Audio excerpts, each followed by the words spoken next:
Welcome to this haircutting tutorial done by global educator Stephen Bazazzi. In this haircut, Stephen's going to be breaking down a long version of a woman's shag haircut. Here you can see the shape from the front profile. Everything is shorter on the front and getting longer towards the back. Also, everything is shorter on the top and getting longer towards the bottom. You can see that Stephen's going to continue working all the way through this whole side panel until he reaches the bottom of that zone, over directing everything into the center of the head and cutting to that same line that he cut on section number 1. This will help him create that shorter to longer effect and keep him in complete control as long as he's working with his tension from the comb, from the base of the head, and bringing it out with the small teeth all the way through in towards that over direction into the center. He should have complete control. You can use your mirror to make sure that you've got that tension with the comb and the root, and make sure that you get all of that consistency from the root through to the end by using the tension in your fingers. Once Stephen has completed the second side on that first zone, he's now going to cross-check the shape visually with the balance and the length and where it sits. Once he's happy with the balance and symmetry, he can now move on to cutting the external line through the back length of the hair, where he's going to use those side areas that he's just cut as a reference and work the external line into the back area. He's now going to be starting to work through the back zone, and he's going to work vertical sections. Through this zone, it's important that he uses the reference length from the top. This will help him dictate the entire length through the back zone area on the internal shape. Everything below the occipital bone is the length that he wants to retain, and you can also clip that out of the way if necessary.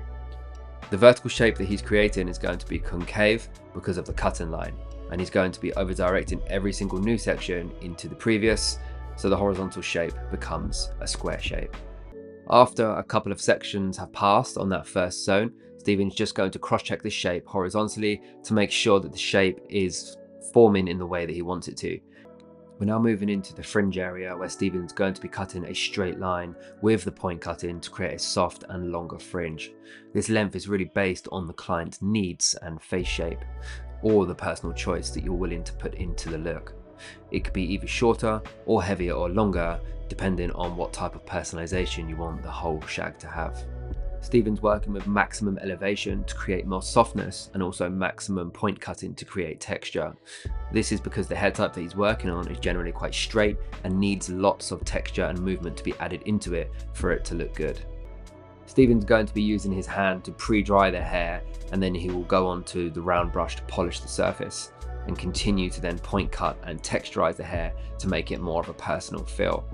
This is a great way and very effective in terms of time and finish to finish this type of hairstyle. Realistically, the client that has this kind of hairstyle will most likely put minimal effort into styling it and drying it on a daily basis. When Stephen does eventually pick up the round brush and start to work through, make sure that you're working with sections where you're only working with small zones on the head at one time. Only really 2 fingers depth sections you want to be working with on this density of hair. This will give you lots of control in the blow dry. When you finish with that section, working from the root through to the ends of the hair on a medium speed and a medium heat, this will allow you to have maximum control in getting close to the head shape, not burning the client, but also getting a good result in an efficient time frame.